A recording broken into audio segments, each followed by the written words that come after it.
You are watching WPTV.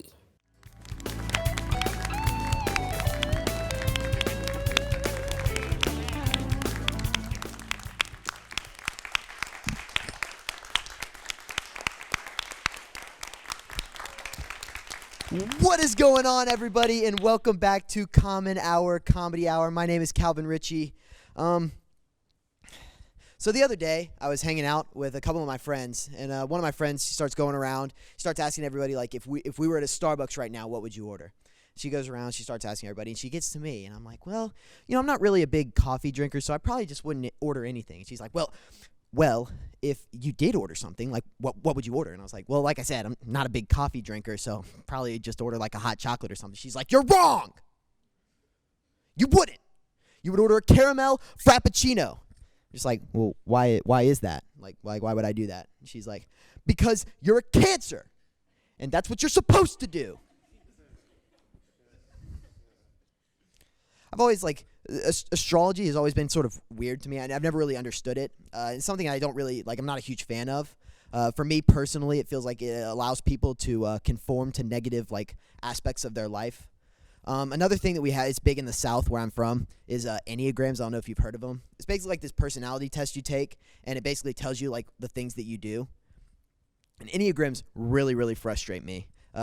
So, like, I'll be having a conversation with my friends, they'll be talking about how their room's really dirty, and I'll just be like, well, why don't you just clean your room? She's like, well, it's because I'm a 7, and 7s don't really clean their rooms. That's really not part of their personalities. I don't think that's the point of that.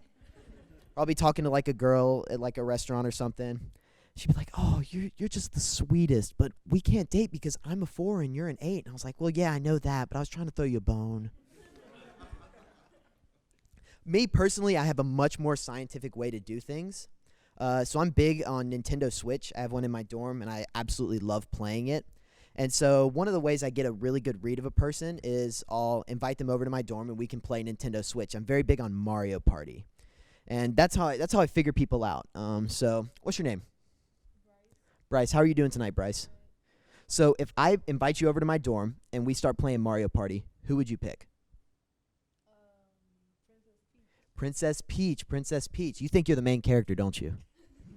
You really think you're the star of the show. It's all about her. I appreciate that. You, sir, what's your name? I'm sorry? Melvin, how are you doing? You're great? If I fire up Mario Party, who are you picking?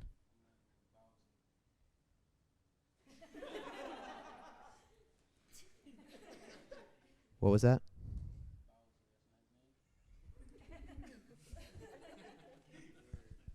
Melvin, respectfully, burn in hell. Bowser. What a clown pick. Bowser. Think you're better than me? That's a shame. What's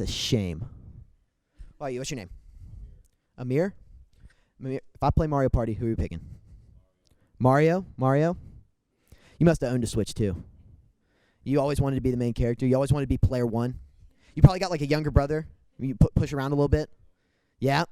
I respect that.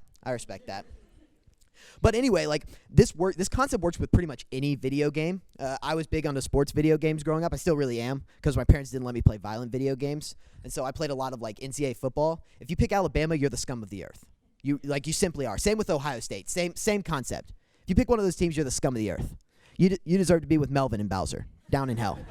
That's a fact. And the same with, like, my favorite NBA basketball game, NBA 2K17. You pick the Warriors, you're the scum of the earth. Now, the Cavs are different because LeBron is daddy. Anyway, my name's Calvin Richey. Thank you guys so much.